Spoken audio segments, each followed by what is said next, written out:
Kao što vidite, trenutno igramo na Minecraft serveru za kompjuter, znači možemo da igramo sa svim ostalim igračima koji igraju na verziji za kompjuter. Ovo možete da uradite naravno na bilo kom serveru.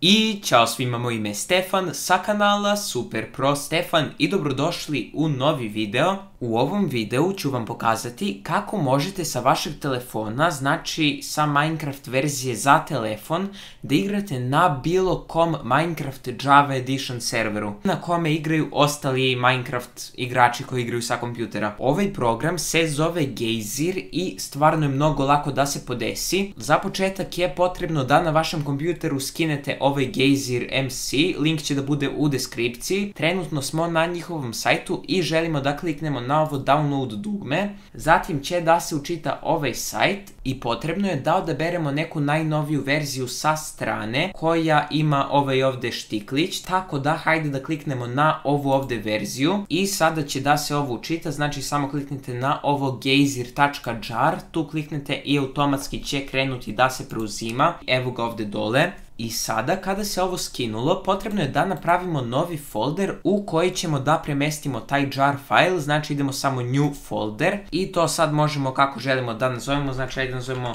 mcp, samo pe server, kao Pocket Edition server. I sada u taj folder je potrebno samo da privučemo ovaj .jar file. Uglavnom, kako funkcioniše ovaj Gejzir, preko njega ćemo mi kao da hostujemo neki mini server koji je napravljen za mcp verziju, koji će nam omogućiti da se povežemo na bilo koji drugi server. Šta je sada potrebno da uradimo jeste da napravimo novi text dokument preko koga ćemo da pokrenemo ovaj mini server i sada ovdje želite da nalepite jedan kratak tekst koji ću da ostavim u deskripciji ovog videa, znači ovo ovdje je u stvari komanda koja će da pokrene naš mini server. Ovaj ovdje tekst možete da kopirate direktno iz moje deskripcije, znači sve imate dole u opisu. I sada kada ste ovo nalepili ovdje, samo je potrebno da se čuvate, znači idete file, save as, i ne želimo da ga sačuvamo kao text dokument, nego kao .bat file. Sada ovo možete da nazovete kako hoćete, na primjer start.bat,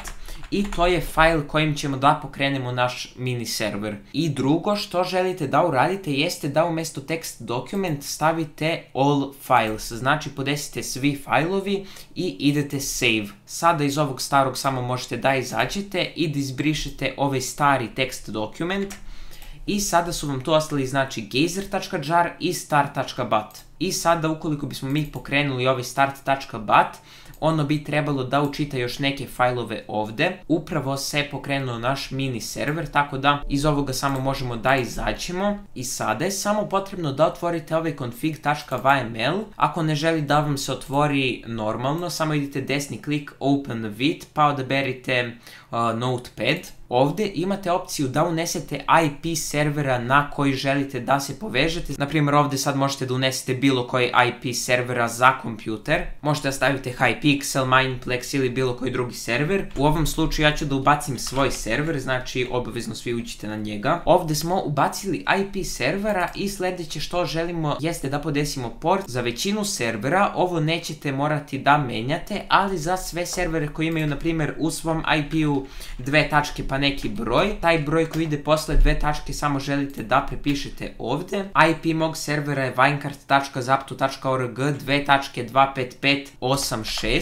Sada treba da podesite da li želite da igrate na premium serverima ili na krekovanim serverima. Moj server je krekovan, što znači da svi mogu da igraju, tako da ja ću stavim ovo na offline. Ako želite igrate na Mineplexu ili na nekom drugom serveru, znači treba samo staviti online, ali će vam zato u Minecraftu posle tražiti da se ulogujete na vaš premium nalog. I sada, kada ste završili sa svim podešavanjima, znači samo sačuvate, idete na file pa na save i to je to, samo možete da izađete. I posljednja stvar koju je potrebno da uradimo jeste da upalimo naš server i to je to. Sada možemo da uđemo u Minecraft verziju za telefon. Uglavnom, kao što vidite, sada se nalazimo u Minecraft Pocket Editionu i sve što je potrebno da uradite da bi ovo radilo jeste da se povežete na isti internet kao što je vaš kompjuter. znači samo je potrebno da budete na istoj mreži, znači možete da idete play i imat ćete opciju friends i sada pod friends će vam izaći ovi kao LAN games i imat ćete opciju Gazer MC. Ako biste tu samo ušli i evo ga, nalazite se u Minecraft serveru, znači koji je napravljen za kompjuter. Hajde samo da se registrujemo. Kao što vidite, trenutno igramo na Minecraft serveru za kompjuter, znači možemo da igramo sa svim ostalim igračima koji igraju na verziji za kompjuter. Ovo možete da uradite naravno na bilo kom serveru i kao što vidite bukvalno imamo sve komande, možemo da radimo Kosrata Kit Daily, možemo da uzmemo stvari, možete da otvarate čak i crate-ove i takve stvari, znači hajde da vidimo šta ćemo dobiti. I dobili smo zlate šargarepe, što je stvarno ludo, znači možete bukvalno bilo šta da radite što biste mogli i na vašem računaru, znači Kosrata Wild na primjer. Naravno, ako imate premium, možete da se povežete i na neki premium server, ne znam baš koliko vam to preporučujem, pošto sad otkud znam da li vam oni možda kradu akaunte ili tako nešto. Također možete i da port forwardujete vaš internet i da igrate sa bilo koje druge lokacije, nebitno da li ste povezani na vaš Wi-Fi ili ne, ali to sada neću da pokazujem u ovom videu. Ako vam se svidao ovaj tutorial i ovaj stvarno cool način da igrate sa ostalim igračima, znači bukvalno ovo je Minecraft cross platform, obavezno ostavite like na ovom videu i subscribe-ite se na moj kanal, a mi se vidimo u nekom sljedećem videu.